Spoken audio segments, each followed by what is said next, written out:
Amén, queridos hermanos. Vamos a ir a nuestras Biblias en Mateo 5, del 43 al 48.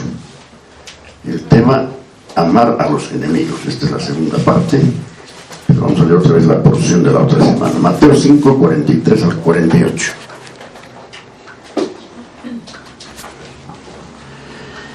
Dice así: oísteis que fue dicho, amarás a tu prójimo y aborrecerás a tu enemigo.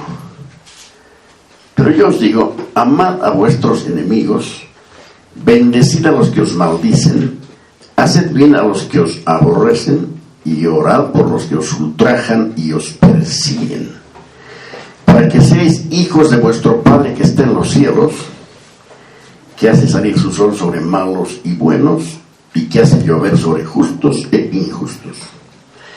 Porque si amáis a los que os aman, ¿qué recompensa tendréis?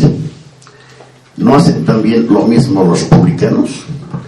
Y si saludáis a vuestros hermanos solamente, ¿qué hacéis de más? ¿No hacen también así los gentiles? Sed pues vosotros perfectos, como vuestro Padre que está en los cielos es perfecto. Amén. Amén. Amén. Voy a leer en Dios al hoy. También han oído que se dijo, ama a tu prójimo y odia a tu enemigo. Pero yo les digo, amen a sus enemigos y oren por quienes los persiguen. Así ustedes serán hijos de su Padre que está en el cielo, pues Él hace que su sol salga sobre malos y buenos y manda la lluvia sobre justos e injustos. Porque si ustedes aman solamente a quienes los aman, ¿qué premio recibirán? Hasta los que cobran impuestos para Roma se portan así. Y si saludan solamente a sus hermanos, ¿qué hacen de extraordinario? Hasta los paganos se portan así. Sean ustedes perfectos, como su Padre que está en los cielos es perfecto. Amén. Tenemos delante de nosotros, hermanos, una palabra muy concreta: amar a nuestros enemigos. ¿Qué vamos a hacer con esto?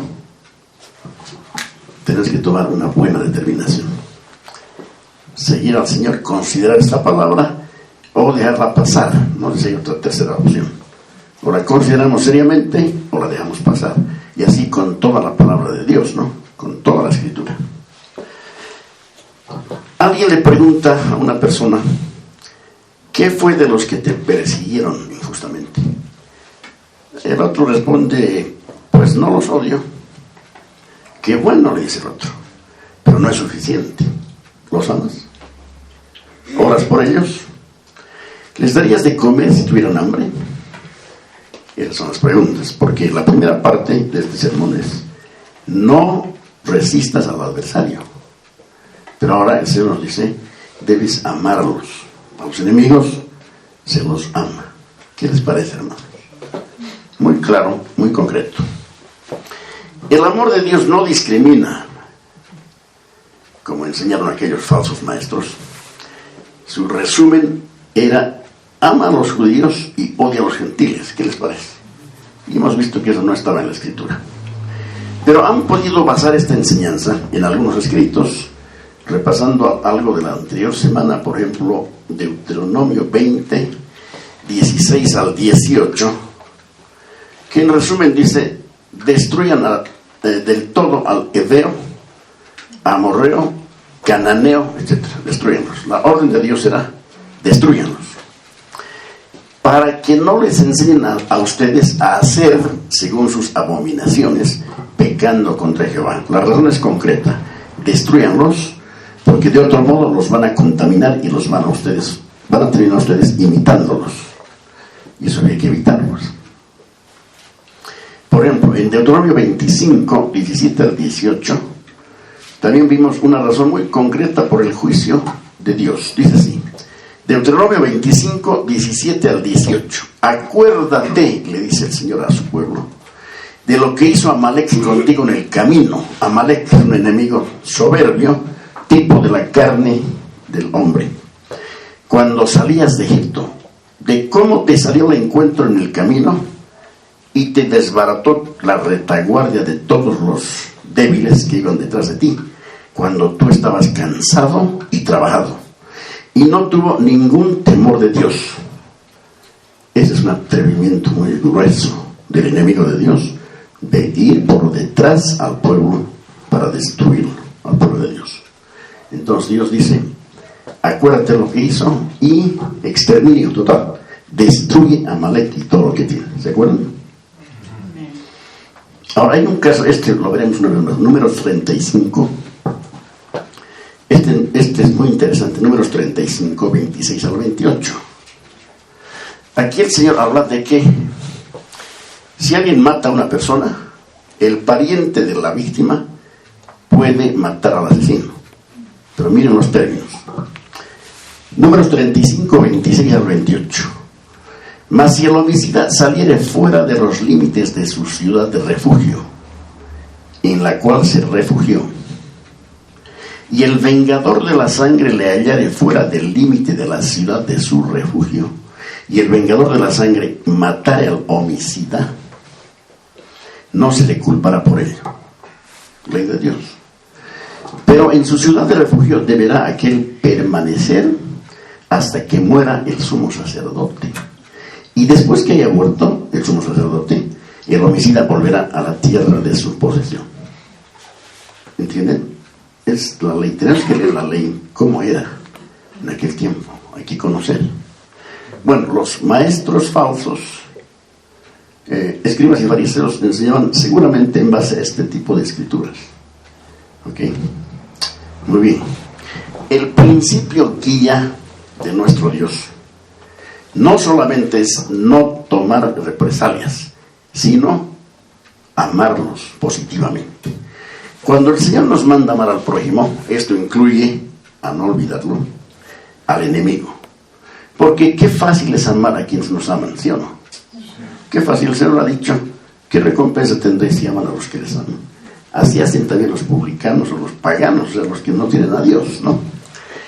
En el nivel más alto del cristianismo se señala: sed pues vosotros perfectos, como vuestro Padre que está en los cielos es perfecto. Ese carácter Dios está trabajando en sus hijos. No tratemos a las personas, enseña esta primera parte, no tratemos a las personas por lo que son, ni por lo que han hecho, especialmente por lo que nos han hecho. Más bien veámoslos en su condición de perdición. Si los vemos con claridad que se dirigen a la condenación justa, eso va a mejorar nuestra capacidad de hacerles bien, de amarlos, de pensar en ellos y no en nosotros. O sea, ay de mí del cristiano, me han hecho tanto daño, tiene que desaparecer, ¿no? El yo tiene que morir. Ahora, hermanos, en esta segunda parte, sepamos que nada fuera de Dios le estimuló su corazón. Él es amor. Él, digamos así, genera su propio movimiento y actividad de amor, él mismo, de su corazón. Un amor completamente desinteresado. ¿Acaso había en nosotros o en el mundo algo digno de amar cuando Dios nos vio después de la caída? No había nada digno de amar, pero nos amó, no por nosotros, sino a pesar de nosotros. Ese es el amor de Dios y ese es el que Cristo nos está mandando a imitar. Ahora, este principio es sumamente importante, porque según la enseñanza de Cristo en el Sermón del Monte, esta clase de amor, o digamos, este nivel de amor, no menos, que debemos tener y debemos experimentar para con otros, está claro en la Escritura. El nivel del amor de Dios. ¿Ok? Por eso nos dice: hijos de vuestro Padre serán si hacen esto. El secreto de vivir esta vida es que el hombre sea completamente desprendido. Esta parte es muy, muy importante. El secreto de obedecer el sermón del monte, y especialmente este tema de amar al enemigo, hermanos, es llegar a tener, como cristiano, un corazón desprendido. ¿Se entiende esa palabra? Cuando se habla de alguien, por ejemplo, ¿has visto esa persona? Es desprendida. ¿Qué estamos queriendo decir? Generosa, desprendida, que da con facilidad, no está pensando solo en ella. Esa es la idea general. Veamos. En nuestro estudio es desprendido de los demás aquel que no depende de lo que otros sean o hagan. Se desprende de lo que ha podido sufrir a causa de otros, de las circunstancias que van en contra de la persona. Dice, no importa qué es esto, mi Cristo ha ido a la cruz. Por eso un cristiano no tiene derecho a ofenderse, ¿no es cierto? No tenemos. Pero más importante que eso, el cristiano debe estar desprendido, ahora no solo de las personas que le han ofendido o lo que fuere, sino desprendido de sí mismo. Como Pablo estaba tan desprendido de sí mismo, que dijo, me juzgan los hermanos, pero no me afecta, ni yo me juzgo, ¿recuerdan? Ni él se juzgaba. Lo que él procuraba solamente es serle agradable al Padre. Ese es un gran corazón, querer agradar al Padre en todo. Entonces, hermanos, si un cristiano no está desprendido de sí mismo, difícilmente va a tratar bien a los enemigos, porque su yo está flotando. Yo y qué de mí. No, eso hay que romper. Eso se hace martirizando el pecado. La única forma de estar desprendido del accionar hostil de la gente es estar desprendido de sí mismo. Es una declaración muy fuerte, ¿no? La única forma de estar desprendido de mis ofensores enemigos es que yo esté desprendido de mí mismo. Este pensamiento es muy lindo cuando se lo medita. Llegamos a un nivel muy hermoso, hermanos. Procurémoslo. Entonces, este principio gobierna los dos pasajes, ¿no? El anterior de el no resistir al malo, y esta que estamos viendo ahora, que es de amar al malo, al enemigo. El cristiano es alguien a quien se le separa de este mundo, ¿sí o no? Al cristiano Dios lo separa del mundo. Es más, cuando Él nos escogió en la eternidad, Él nos separó para Él. Ahora nosotros somos llamados a separarnos del mundo. Dios nos dice, sepárate del mundo. No eres parte de este mundo en el sentido espiritual, ¿no es cierto? Entonces el cristiano es alguien a quien se le separa de este mundo malo, o sea, del mundo perverso. Se le coloca en una posición aparte y vive un nivel más elevado. Si un cristiano está viviendo al nivel de un pagano, ¿qué clase de cristiano podría ser? Pero en la mente de Dios, el cristiano vive en un nivel más elevado. Pertenece a un reino diferente, ¿de acuerdo? Es un hombre nuevo, es una nueva criatura. Y debido a esto, lo ve todo de una manera diferente. Claro, nosotros tenemos otra perspectiva de todo. Del mundo, de mí, de mi familia, de mi casa, de mi trabajo, de todo, de una forma diferente del cristiano. ¿De acuerdo, hermanos? Entonces reacciona pues también de una manera diferente. Si veo todo como Cristo me enseña, entonces mi reacción va a ser de acuerdo a su voluntad. El cristiano ya no pertenece a este mundo, es de afuera de este mundo. ¿Se acuerdan la palabra eclesía? ¿Qué quiere decir? Eclesía, llamados para afuera. Nosotros pertenecemos afuera, no somos de adentro. Entonces esta es una posición concreta de desapego, desprendimiento o desapego. Hermanos, esta es una meta en la que debemos trabajar. He ahí, dice Cristo, podemos llegar a ser como Dios en el sentido de ya no ser regidos por las acciones de los hombres, sino por lo que tenemos en nuestro interior. ¿Qué determina mi acción con los hombres y mi reacción con ellos? Mi riqueza interior, está Cristo en mí, y Él es mi Señor, y Él me manda a vivir como está escrito. Este principio es muy claro, pero si nos examinásemos a nosotros mismos, veremos pronto, hermanos, la tragedia de vivir nuestra vida gobernada por otras personas. Piensen en esto. Es muy concreto. Una vez más, examinándonos a nosotros mismos, vemos pronto la tragedia de vivir nuestra vida gobernada por otras personas. En nuestra mente siempre están aquella, y qué, lo que me han afectado. Es lo peor que le puede pasar a un cristiano. No lo deja crecer para nada. Entonces, eso no trágico esto. Cualquier pensamiento que nos perturba por causa de otra u otras personas hace nuestra vida, ya ha definido nuestra vida como una vida infeliz. Otras personas nos están controlando. Pensemos, cada vez que pasamos por un pasaje de la vida trágico, doloroso, a ver, piensa, está conectado con personas. No debería ser así, pero está conectado con personas. En vez de estar conectado con Dios, todo lo que pasa. Y si me pasa algo malo, ¿acaso Dios no está en su trono? Entonces, ¿por qué tengo a las personas en mi mente? Pensemos en esto. Ahora bien, Cristo nos dice, salgan de esa situación. En este sermón, salgan de esa situación.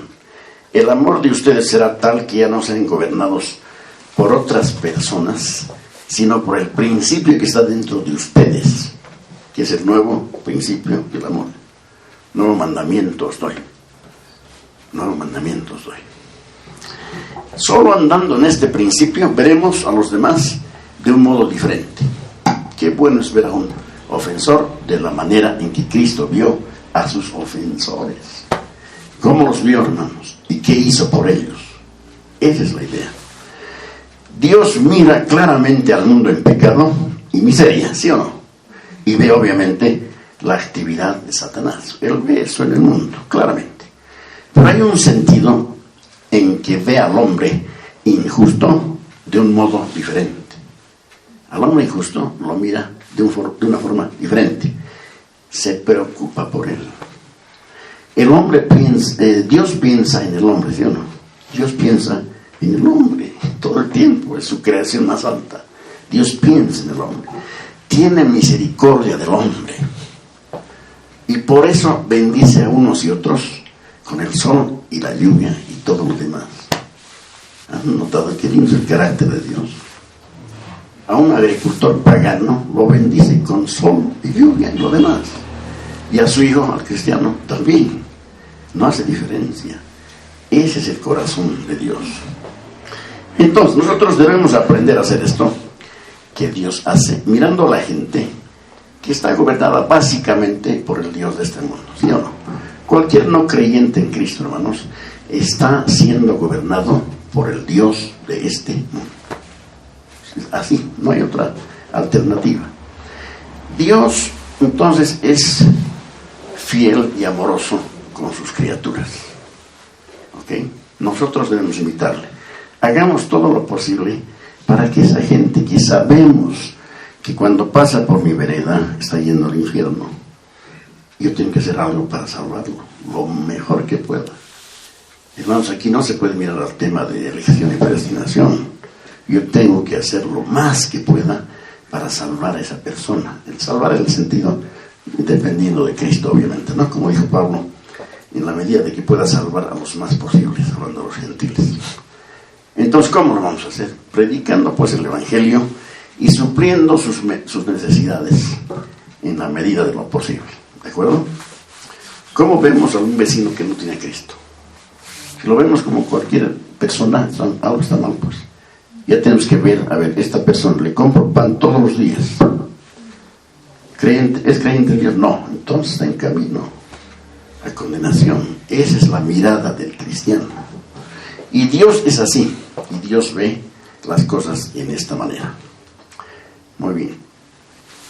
En cuanto comenzamos a pensar así, no será tan difícil hacer lo que Dios nos ordena en esta parte del sermón en concreto. Si tenemos en el corazón algo de esta compasión por los perdidos que perecen, entonces podremos hacerlo. Entonces yo voy a ir donde el Señor personalmente y le voy a decir: Señor, a ver, veamos este tema de mi compasión, ¿cómo anda? Y Dios nos va a mostrar si está en 0, está en 5 o está en 10. ¿Hay compasión por los perdidos o no? ¿Hay compasión por nuestros enemigos? ¿Por qué tenemos que hacer esto, hermanos? Ahora fíjense, en este tema hay una gran dosis de sentimentalismo. Hay quienes dicen que hay que hacerlo para que se vuelvan amigos nuestros, por ejemplo. Si yo me gano a la señora de la tienda a la que le compro pan todos los días, voy a hacer que sea mi amiga. Pero no esa no es la meta. Puede ser que sea más peor enemiga, pero que escuche la palabra. Esta es a veces la base del pacifismo. Dicen, si uno es amable con la gente, se vuelven amables contigo. No siempre, ¿de acuerdo? No siempre. Algunos pensaron así en el caso de Hitler. Dijeron, lo único que hay que hacer con este hombre es sentarse en una mesa, ¿no?, y conversar con él y ser amable, y él va a cambiar sus sentimientos. Pero hermanos, hay que ser realistas. Esto no es así. No debemos ser sentimentales, sino realistas. No importa cómo reaccione la persona a la que amemos con el Evangelio, no importa. Eso está en las manos de Dios. Pero yo debo amar a esa persona. Otros dicen, Dios los trata no tanto por lo que son, sino por lo que pueden llegar a ser. ¿Qué les parece? Tratamos a las personas por lo que puedan llegar a ser. ¿Está bien? Esta es la idea psicológica del problema. Es la base que algunos maestros usan y tratan, por ejemplo, con sus alumnos. Con sus alumnos maestros dicen, no los castigan, no los disciplinan. No deben tratarlos por lo que son, sino por lo que podrían llegar a ser, a fin de que lleguen a serlo. ¿Qué tal les suena eso? Es raro, ¿no? Tratarlos pensando en lo que pueden ser. ¿Cómo es eso? Algunos quisieron actuar así con los encarcelados, los presos, los más avesados. Decidimos entonces, no los castiguemos, solo seamos amables con ellos. ¿Cuál será el resultado? Ya lo sabemos. Tiene que haber juicio, pues, obviamente. Entonces, en nuestro enfrentamiento con la gente, y especialmente con nuestros enemigos, tenemos que amarlos, no importa la respuesta de ellos, no importa eso. En resumen, no debemos tratarlos con la expectativa de cambiarlos psicológicamente y hacerlos como queremos que sean. Esa no es la meta. Debemos hacerlo por una sola razón. ¿Cuál es? Manifestarles el amor de Dios. Eso es lo que nos enseña Cristo aquí en el sermón. No tratando de encontrar o sacar lo mejor de ellos. Eso también es un disparate, como lo mejor de ellos. Nadie tiene lo mejorcito de mí, no hay eso. No, los hombres nacen en pecado y en iniquidad. No pueden por sí mismos llegar a ser nada bueno, ¿sí o no? Sin la ayuda de Dios el hombre está destinado al fracaso. Pero Dios ha hecho de tal modo las cosas que su evangelio precioso y maravilloso de redención a veces llega a personas de la siguiente manera. Ven a alguien y le preguntan, ¿por qué eres diferente? Y la persona responde, soy lo que soy por la gracia de Dios. No nací diferente, ni mucho menos. Dios ha obrado en mí y puede obrar en ti también. Cree en el Evangelio, cree en el Señor Jesucristo. ¿Pero por qué han puesto la atención en ti? Porque eres diferente. El cristiano es diferente, no es de este mundo y tiene otra naturaleza que los demás no tienen. ¿Cómo no va a hacer la diferencia en su medio? Si no lo está haciendo, algo está mal. Yo creo que no han escuchado el Evangelio real, tal como está en la Escritura. ¿Cómo podemos manifestar este amor? Entonces, a otras personas. De este modo. Primero, Mateo 5:44a. Bueno, el versículo ese completo se divide en 3, pero vamos a ver la primera parte. Primero, Mateo 5:44a dice: pero yo os digo, amad a vuestros enemigos, bendecid a los que os maldicen. Es la primera parte, ¿de acuerdo? Bendecid a los que os maldicen. ¿Qué quiere decir? Es algo muy práctico. Se puede expresar así: respondan con amabilidad a los que les hablen ofensivamente. Y eso es todo. No descendamos a su nivel. ¿Me entienden? Es fácil descender a su nivel. Me dijo algo fuerte y yo le respondo: lo más fácil es carne. No tiene nada que ver con la vida cristiana. Lo que manda el Señor es que le respondamos de otra manera, con amabilidad sincera, sabiendo que esta persona está camino de destrucción. Segundo lugar, Mateo 5:44b dice: haced bien a los que os aborrecen. Hermanos, miren que lo primero es hablar, ahora es hacer. Hacer bien a los que os aborrecen significa actos de benevolencia a cambio de actos perversos. ¡Qué fortaleza! O sea, nos hacen un acto perverso, respondemos con un acto de benevolencia. Cada vez que estemos por hacerlo, que nos controle la palabra de Dios. Esto es lo que manda Cristo. Lo voy a hacer. Amén, Señor, para ti, en tu nombre. Porque si pienso en mi yo y acaricio mi yo, no le hagas. Te ha hecho mucho daño. Tenemos que escoger, ¿no? Haced bien a los que os aborrecen, entonces, no es responder con la misma moneda. Recordemos al agricultor, Dios le manda, hermanos, sol y lluvia para una buena cosecha.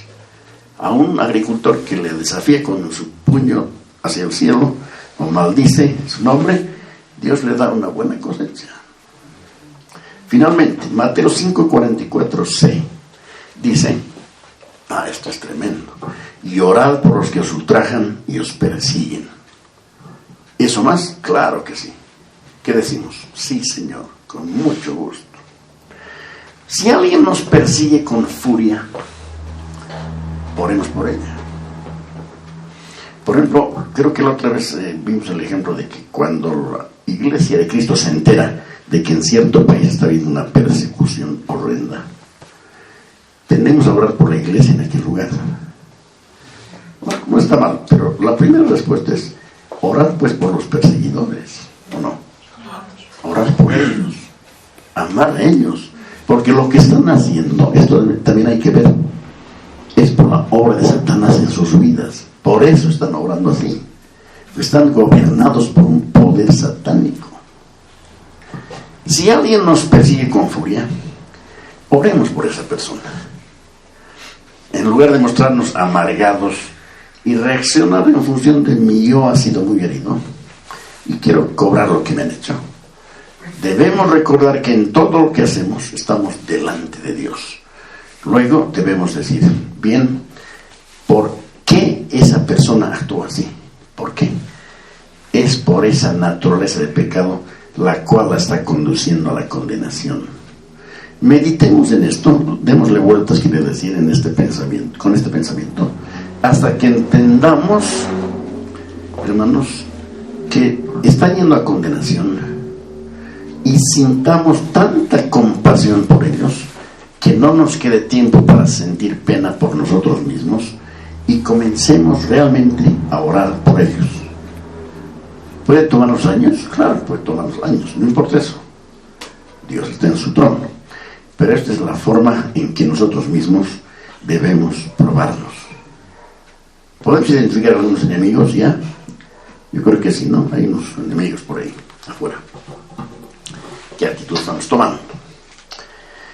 ¿Nos preocupamos por ellos? Es la pregunta. Porque esto fue lo que trajo a Cristo a la tierra y lo envió a la cruz. ¿Qué? Se preocupó, entre comillas, esa palabra, no se pensó en nosotros, no tanto en sí mismo. Así hemos de tratar a las personas. A fin de que podamos tener una idea bien clara en cuanto a lo que esto significa e implica, debemos entender la diferencia entre amar y agradar. Esto me ha parecido muy, muy bueno. A ver, veamos, entre amar y agradar no es lo mismo, ¿no? Cristo dijo, amen a sus enemigos. No dijo, gusten a sus enemigos. O sea, aparezcan ustedes agradables. Eso no dijo. No es cuestión de agradarlos, es cuestión de amarlos. Y el amor, hermanos, la máxima expresión del amor, ¿cuál es? Dar la verdad, decir la verdad, y la verdad en amor. Listo, ¿qué les parece? De eso se trata. Hablemos la verdad en amor. Ok, hermanos, entonces no se trata de agradarles, ni hablarles como para que vengan a ser nuestros amigos. No, de repente no. Y esto no nos debe sorprender. Colosenses 1, versículos 21 y 22. Dice algo a este respecto. Colosenses 1, 21 al 22. Y a vosotros también. Les está hablando a los hermanos del pasado, miren, que erais en otro tiempo extraños y enemigos en vuestra mente, haciendo malas obras.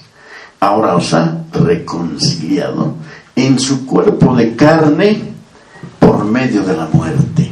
¿Para qué? Para presentaros santos y sin mancha e irreprensibles delante de Él. ¡Qué cosa hermosa! Han percibido el peso de estas palabras, hermanos. Merecían todo lo contrario. ¿Qué hizo Dios? Les dio todo lo mejor en Cristo. Eso tiene que ser nuestro pensamiento. Ahora, agradar es mucho más natural que amar. No se nos llama agradar al mundo, sino amar al mundo. Dios no quiso ser agradable con el mundo. Cristo no caminó a ver que me quieran, que les sea agradable. No trató de agradar, vino a amar. Son dos términos, hermanos, diferentes. Sería ridículo mandar a alguien que agrade a otra persona, ¿o no? Muéstrate agradable. Esa es una hipocresía, actuación. No, somos llamados a amar a las personas. Lo que importa es amarlas, orar por ellas, orar por la persona que no nos agrada. Es una obra grande, es un cristiano maduro el que ora por alguien que, hermanos, es enemigo, ¿ya? No nos agrada para nada, es enemigo. Ahora, esto no es agrado, es amor. Nuestra actitud en obediencia al Sermón del Monte no es agradar, es amar. Ahora la gente tropieza en esto. ¿Quiere esto decir que está bien que amemos aunque no agrademos? ¿Qué tal la pregunta? ¿Quiere decir esto? Que está bien que amemos aunque no agrademos. Claro, pues no importa lo segundo, lo importante es lo primero. En el Sermón del Monte no dice el Señor agraden a sus enemigos, no, amen a sus enemigos. Y el amor puede ser, hermanos, hiriente en el sentido de la palabra. La palabra dice que la gente está yendo a condenación. Un amigo mío, un vecino, escuche eso de mí, está yendo a condenación. Eres malo, ¿no? Entonces se siente ofendido, pero lo estoy amando. El amor en el Nuevo Testamento es muy práctico. Veamos unos ejemplos. 1 Juan 5, 3a. 1 Juan 5, 3a. Quiere decir la primera parte del versículo. Pues este es el amor a Dios, que guardemos sus mandamientos. Qué definición más hermosa. No tiene que ver con sentimientos. Pueden estar presentes o ausentes, eso no importa. El amor a Dios es que guardemos sus mandamientos. Esto siempre hay que pensar, siempre hay que remeditar en esto, porque es una verdad sencillísima y profundísima. Segunda Juan 1:6.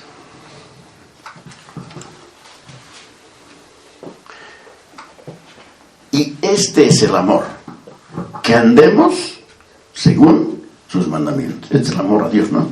Que andemos según sus mandamientos. Este es el mandamiento. ¿Qué? Que andéis en amor, como vosotros habéis oído desde el principio. Esto es como retroalimentarlo. Amén. Hermanos, obedecer a Dios, eso es amarle. Y para obedecerle no necesitamos emociones, necesitamos determinación. Yo te voy a obedecer en lo que estás mandando ahora, Punto. Hermanos, la vida cristiana es espiritual, no es sentimental.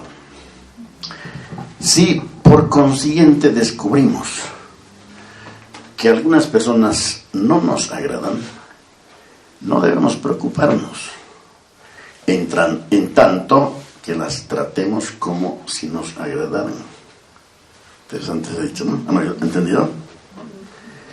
Si descubrimos que algunas personas no nos agradan, no hay que preocuparse.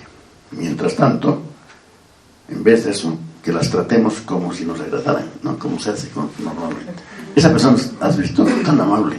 Uno trata de hacerle bien. No es por ese camino, no importa la respuesta. ¿Recuerdan ese dicho? Hoy te cuento que están hablando pestes de ti. ¿Es cierto, no?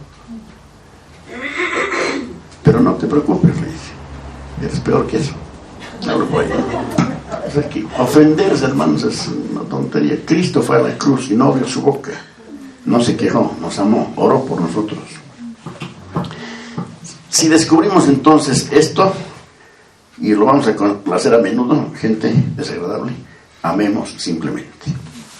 Ya, esto es lo que nuestro Señor enseña a través de la Escritura, toda la Escritura. El Nuevo Testamento nos ofrece algunos ejemplos maravillosos de esto. Veamos, hermano, este amor. Recordemos la parábola del samaritano que nuestro Señor dio en respuesta a la pregunta: ¿quién es mi prójimo? ¿No? ¿Y quién es mi prójimo? Los judíos odiaban a los samaritanos, ¿sí? Y los tenían por enemigos. Pero el Señor les dice en la parábola que cuando los ladrones atacaron al judío en el camino entre Jericó y Jerusalén, varios judíos lo vieron. ¿Y dónde está el amor? Judíos, al judío. En el camino entre Jericó y Jerusalén, varios judíos lo vieron y pasaron de largo. Pero el samaritano, ese enemigo tradicional, cruzó el camino y se preocupó por él. No le dijo Dios te bendiga, ¿se acuerdan? ¿Qué hizo? Le trató, hermanos, de forma práctica. ¿Quién es nuestro prójimo entonces? Cualquiera que esté atravesando por alguna situación miserable, o que esté hundido en el pecado, o por cualquier otra cosa, debemos tenderle la mano, sea judío o sea samaritano. Ahora, ¿qué diríamos? Sea boliviano, o sea extranjero, o argentino, no importa eso, amarle, hermanos. Este principio dice que amemos al prójimo, incluso si es nuestro enemigo. Por eso dice, haced bien a los que os aborrecen. Esa es la clave del Sermón del Monte, que los maestros no enseñaron a los judíos. Tenemos la enseñanza correcta. Hagámoslo. Colosenses 1, 21 al 22. Esto creo que estoy repitiendo, ¿o no? Sí. ¿Estoy repitiendo, no? Sí.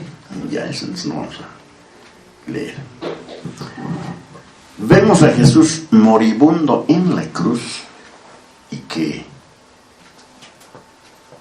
abre su boquita, hermanos, en la cruz, y ora a Dios por aquellos que le están dando muerte, a los que lo perforaron con los clavos. Y estas son las palabras que salieron de la boca del Señor Jesucristo para esos soldados. Primero, no olvidemos que esos soldados necesitaban fuerza para clavarlo, ¿sí o no? Energía para clavarlo, crucificarlo. Los que lo azotaron quedaron exhaustos, pero Él les dio la fuerza. Él les dio la fuerza, hermanos, porque vino a Él a hacer un sacrificio perfecto, agradable a Dios, y seamos salvados todos los creyentes. Gloria a Dios. Lucas 23, 34a. Y Jesús decía: Padre, perdónalos, porque no saben lo que hacen. Ese es el amor. Orad por los que hacen, les ultrajan y les persiguen. Ese es el amor. Ahora, esta fue también la enseñanza y la práctica de ¿quiénes? De los apóstoles en todo el Nuevo Testamento. Por eso, qué torpeza es decir que el Sermón del Monte no se aplica a los cristianos hoy, sino que se refiere al futuro, cuando venga el reino. Eso es falso. Veamos ahora. Veamos cuán falso es. El sermón del monte es para nosotros en este tiempo. Pablo dice, Romanos 12:20. Romanos 12:20. Así que si tu enemigo tuviera hambre, ¿quién está hablando aquí? ¿Quién está hablando aquí? Señor. No, aquí está hablando Pablo, ¿no? Claro, en nombre del Señor.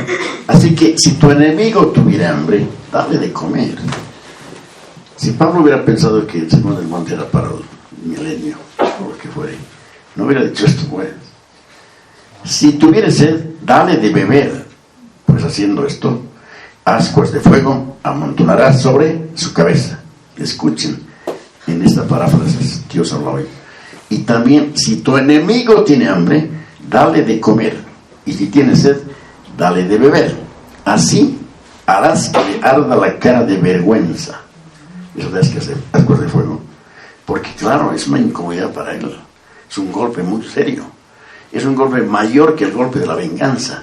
Porque ahí el hombre puede decir, ¿qué tienes tú? ¿Qué tienes? ¿Cómo has hecho esto? Y ahí viene el Evangelio y Dios nos usa, hermanos.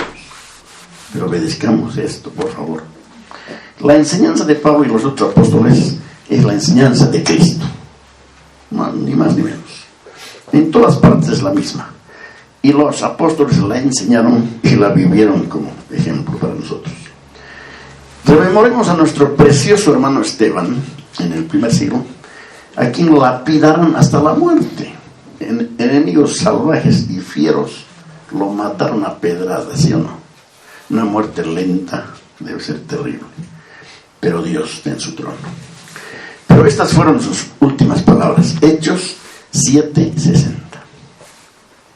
Miren lo que dice el texto. Y puesto de rodillas, miren, todavía se arrodilló, clamó a gran voz, Señor, no les tomes en cuenta este pecado. Y habiendo dicho eso, durmió.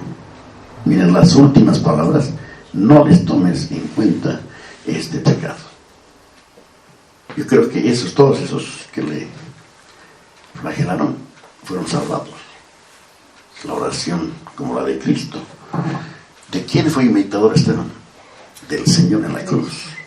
De Cristo, nada menos. Había alcanzado el nivel de su maestro al final de su vida. Un ministerio breve, ¿no? Porque joven lo mataron. Un ministerio muy breve. Los otros apóstoles vivieron más y Juan creo que el que más. El principio es entonces, hermanos, el de amar como Dios desde el cielo ama este mundo pecador. Y gracias a Dios, los santos de todos los siglos han manifestado este mismo espíritu glorioso y maravilloso en todos los tiempos. ¿Somos nosotros así? Es nuestra pregunta de hoy. Esta enseñanza es para nosotros. Se nos manda a amar a nuestros enemigos y hacer bien a los que nos odian y orar por los que nos ultrajan y persiguen. Así hemos de hacer, porque así está ordenado que hagamos. Entonces, hermanos, ¿qué es una enseñanza? No pase y después tengamos otra serie. No, hay que estar delante. Esto no es automático. Hay que ir donde el Señor. Dice, Señor, aquí está la cosa clara. Ahora yo quiero estar contigo. Quiero avanzar en esto. Y ya van a venir las situaciones por las cuales hemos de responder. El Espíritu Santo, el Espíritu de amor, gozo y paz que ya nos dio el Señor, está en nosotros. Él nos los dio. No tenemos excusa si no vivimos esta vida. Es que yo no podía, ¿cómo? Veamos, hermanos, este texto muy conocido. Por favor, pensémoslo bien. Filipenses 2:12-13. ¿Cómo hacemos todo esto? Porque el qué está bien claro, el cómo ahora, otra vez la pregunta. ¿Cómo hacemos esto? Filipenses 2:12-13 dice: por tanto, amados míos, como siempre habéis obedecido, no como en mi presencia solamente, sino mucho más ahora en mi ausencia, le dice Pablo a los filipenses, ocupaos en vuestra salvación con temor y temblor. Dios es el que en vosotros produce así el querer como el hacer por su buena voluntad. Oh, qué belleza. Pues el qué está claro, hay que estar enfrente del qué. Y cuando surge el cómo, Señor, yo soy en mí mismo nada. yo te doy pues mi espíritu, dice el Señor, y nos lo dio. ¿Sí o no? ¿Quién puede decir yo no tenía el espíritu? Es pues no cristiano, si es verdad lo que dice. Amén. Recta final. Aquí hay unas palabras de consuelo que usa el hermano Lloyd Jones, muy interesante. Dice así: ¿no nos parece que a cualquiera de nosotros a quienes se nos presenta esta enseñanza se siente inmediatamente condenado? ¿O no? Semejante cosa que nos pone al frente, y yo no he estado en esto, digamos, en absoluto. Siento una condenación, o sea, ¿no? Pero hay palabras de consuelo. Creemos en ese Dios que hace salir su sol sobre malos y buenos, y que hace llover sobre justos e injustos. Pero ese Dios del que hablamos ha ido mucho más allá que mandarnos hagan esto y aquello. Ha enviado a su Hijo unigénito a morir en la cruz para que yo fuera salvado. Y no solo eso, porque cuando Cristo ascendió en victoria, en gloria, envió ¿a quién? Al Espíritu Santo. Hermanos, todos hemos fallado en esto. Pero 1 Juan 1:9, ¿se acuerdan? Si confesamos nuestros pecados, si hemos estado caminando en esto, hay que confesarlo, aquí está la luz, nos está alumbrando. Podemos confiar en que Dios, que es justo, nos perdonará nuestros pecados y nos limpiará de toda maldad.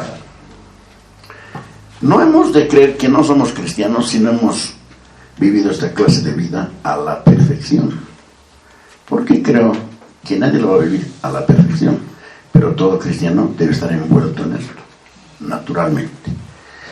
Pero habiendo recibido este consuelo, no presumamos de él, sino más bien sintamos que se rompe aún más el corazón. ¿Por qué? Por no ser como Cristo, como deberíamos ser. Si eso no rompe nuestro corazón, algo está muy mal, fuera de lugar. Pero si estoy frente a la enseñanza de Cristo y veo el panorama al que se me llama para caminar, entonces, hermanos, tiene que haber un dolor. Señor, no lo he estado haciendo. Quizá he estado caminando en lo contrario, respondiendo al enemigo con las mismas armas, con venganza, con ira. Hermanos, Dios nos libre de eso. Mateo 5:44. Mateo 5:44. Pero yo os digo, amad a vuestros enemigos, bendecid a los que os maldicen, haced bien a los que os aborrecen, y orad por los que os ultrajan y os persiguen. O sea, el círculo se cierra, ¿no? Los hermanos, no hacerles daño. En la parte positiva es amarlos, bendecirlos, hacerles bien, y lo mejor de todo, orar por ellos. Dios salva estas vidas. Voy a llevarles tu palabra, el Evangelio. Entonces, ¿qué? Seremos como nuestro Padre que está en los cielos. Entonces seremos como nuestro Padre que está en los cielos. Amén.